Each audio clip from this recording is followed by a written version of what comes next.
pertama kali kan Twitter dulu ya, Meta dulu.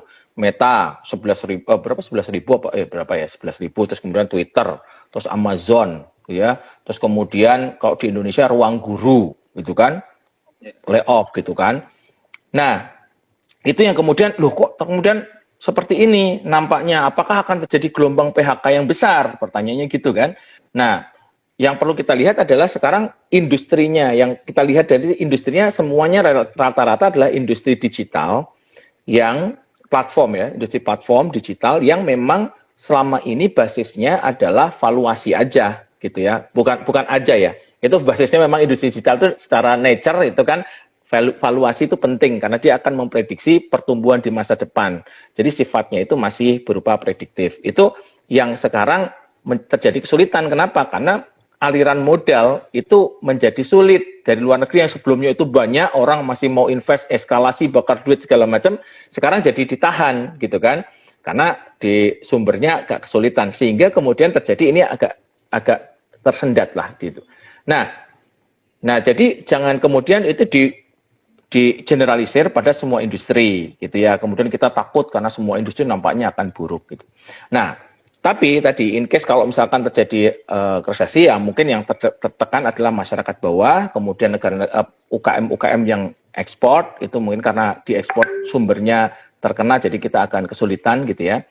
Nah, terus kemudian yang di dalam yang model bisnisnya itu lokal base itu nampaknya masih akan survive ya.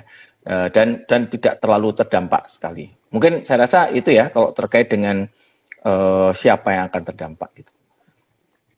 Oke, ini tadi mungkin mengenai ini kali ya. Pertanyaan saya jadinya mengarah ke bisnis-bisnis yang bergerak di sektornya digital gitu ya, teknologi Pak ya. Nah itu apakah sekarang manajemen mereka tuh udah benar gitu untuk melay-off karyawan dan segala macamnya? Apakah maksudnya itu sebuah bisnis strategi yang tepat nggak di dalam manajemen yang baik gitu loh. Kan kalau misalnya dari yang saya lihat dan mungkin kacamata masyarakat lihat juga gitu ya. Jadi kan nanti seakan-akan mereka kelihatannya jelek ya. Mereka kelihatannya udah kayak nggak sanggup membayar, udah nggak mampu lagi buat berkembang lagi. Nah, sedangkan mereka tuh tadi itu adalah butuh itu valuasi nama baik dan segala macam, user segala macam. Nah, itu dengan mereka melakukan itu berarti secara nggak langsung mereka bilang, oh perusahaan gue lagi susah nih. Kelihatan dong mungkin buruknya gitu lah ya. Nah itu sebenarnya kalau misalnya dari sisi Pak Wahyu gitu ya. Ya. Itu udah tepat belum sih Pak apa yang mereka lakukan gitu? Ada dua hal nih mungkin ya perspektifnya ya. Yang pertama masalahnya mungkin tidak ada pilihan lain ya kan. Karena industri digital itu melewati 4 fase utama gitu ya. Yang fase pertama itu namanya fase introduction ketika dia pertama kali di launching, dirilis gitu. Itu biasanya masih dalam bentuk ide gitu ya. Kemudian sudah ada bentuk program segala macam tapi belum jalan. Nah, kemudian ada fase namanya fase growth, ketika model bisnisnya sudah ditentukan, sudah dilihat bisa jalan. Artinya antara supply dan demand-nya jalan gitu ya.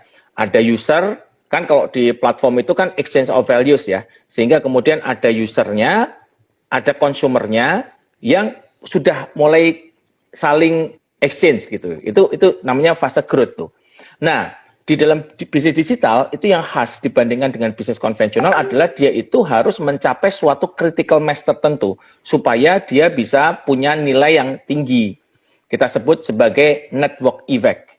Network effect itu adalah value yang didapatkan karena jumlah penggunanya banyak.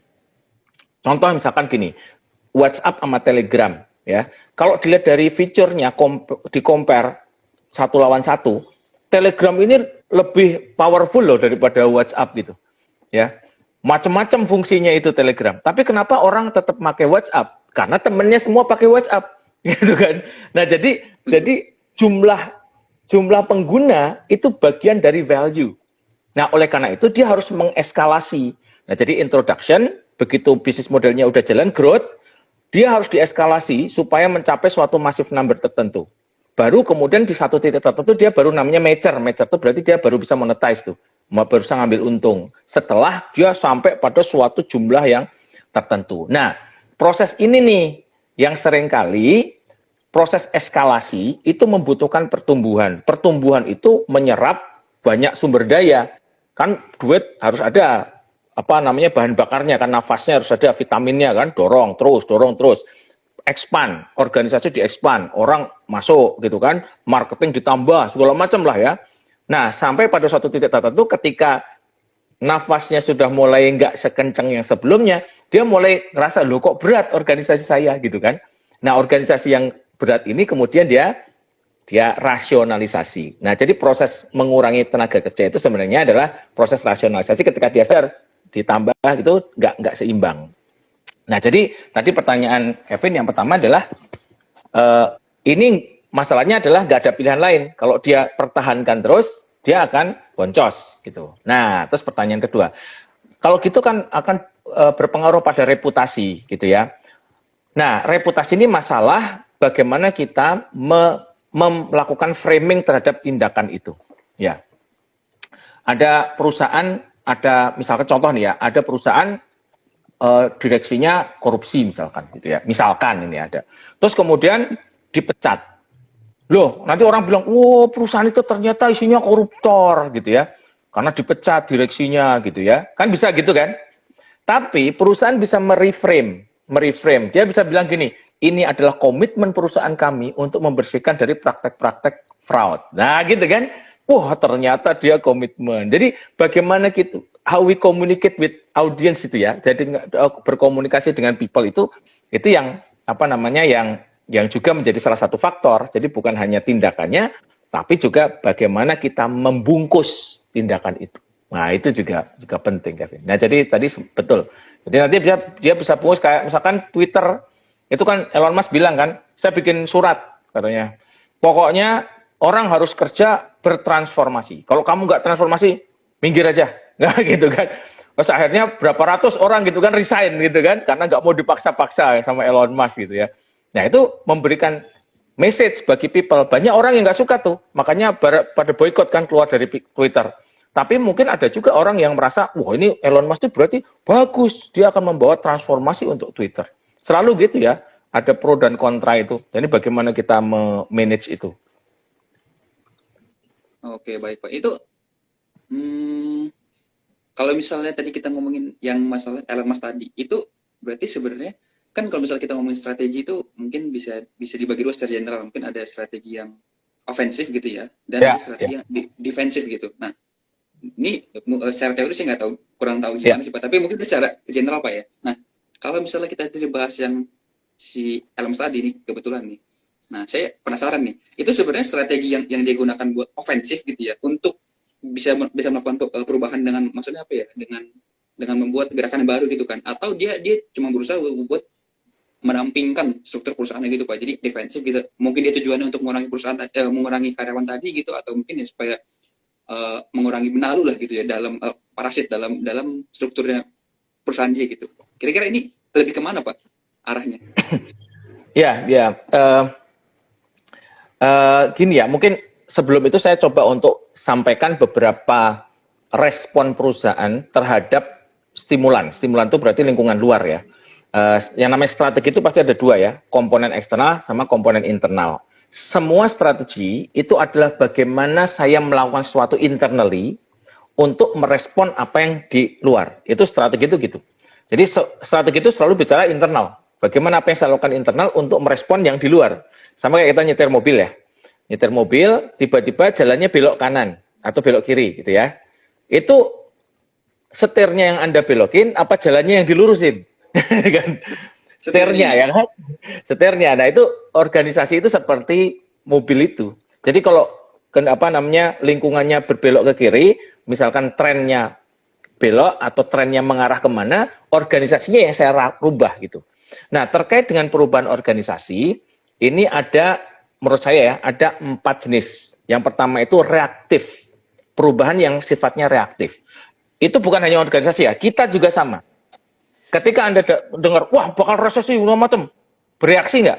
Tiba-tiba beli Indomie banyak-banyak, taruh di rumah gitu kan. Tiba-tiba langsung bereaksi gitu kan. Terus langsung tadinya makannya itu bisa keluar segala macam. Terus Anda kemudian simpen semuanya gitu kan. Nah, itu berarti reaktif tuh. Reaktif tuh artinya tindakan cepat tanpa memperhatikan, menganalisis, hasilnya itu sporadik. Sporadik itu maksudnya kadang berhasil, kadang enggak. Jadi orang kalau dikagetin itu reaksinya itu macam-macam.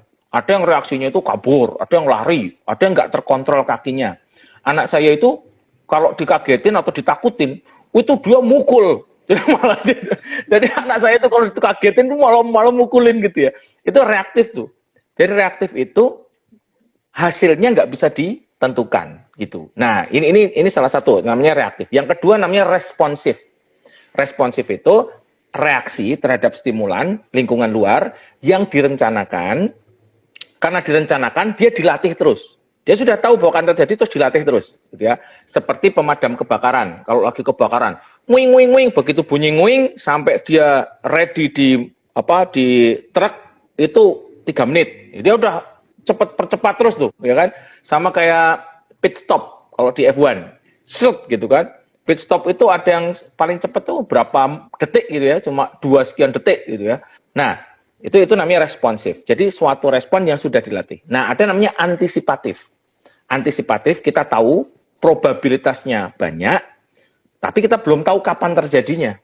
Ya, ini kan tadi teman-teman kan kena gempa kan. Jadi di Jakarta kan kena gempa. Jadi ada yang sudah tahu nih, karena sudah dilatih terus responnya. Jadi dia tahu kalau terjadi gempa saya mesti kumpul di mana, terus cepat gitu. Ada yang gempa itu cuma gitu doang, gitu kan, nggak tahu mesti ngapain gitu kan. Nah itu berarti dia tidak responsif. Nah tadi antisipatif adalah mengantisipasi yang terjadi di depan tapi masih probabilitas. Nah yang ketiga namanya transformatif, mengantisipasi yang di depan yang sifatnya itu seluruh struktur itu kita rubah. Contoh nih teman-teman sekalian nih, banyak di antara kita itu yang keuangan personalnya itu nggak pernah kita cek, ya.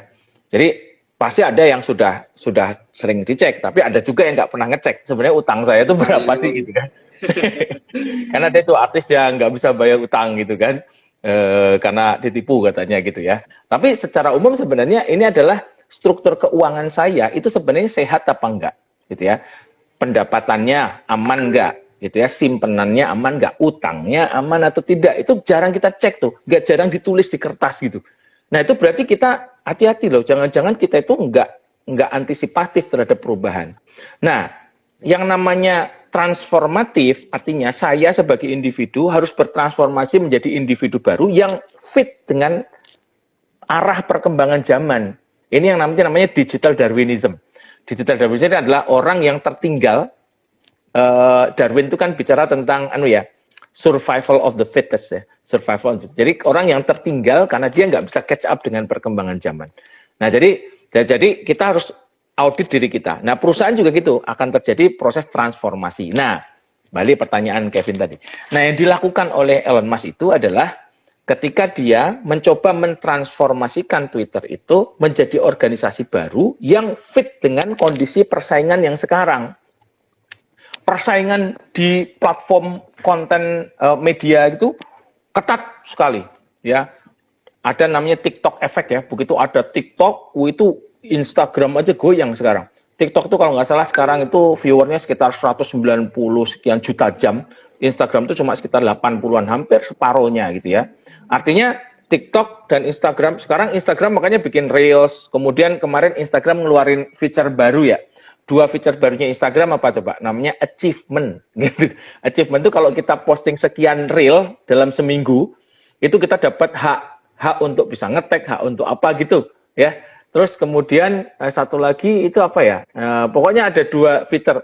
Dua-duanya itu nyaingin TikTok. Yang di TikTok itu gratis. Artinya Instagram itu udah kehabisan akal tuh gimana caranya supaya bisa nyaingin TikTok. Artinya apa? Twitter gimana nih? Sebagai salah satu yang pionir juga kan di dalam media sosial, microblogging gitu kan. Dia mau lari kemana? Kemarin dia bikin Twitter Space, ya, bikin lagi Twitter Space ya, yang cloningannya Clubhouse, gitu kan.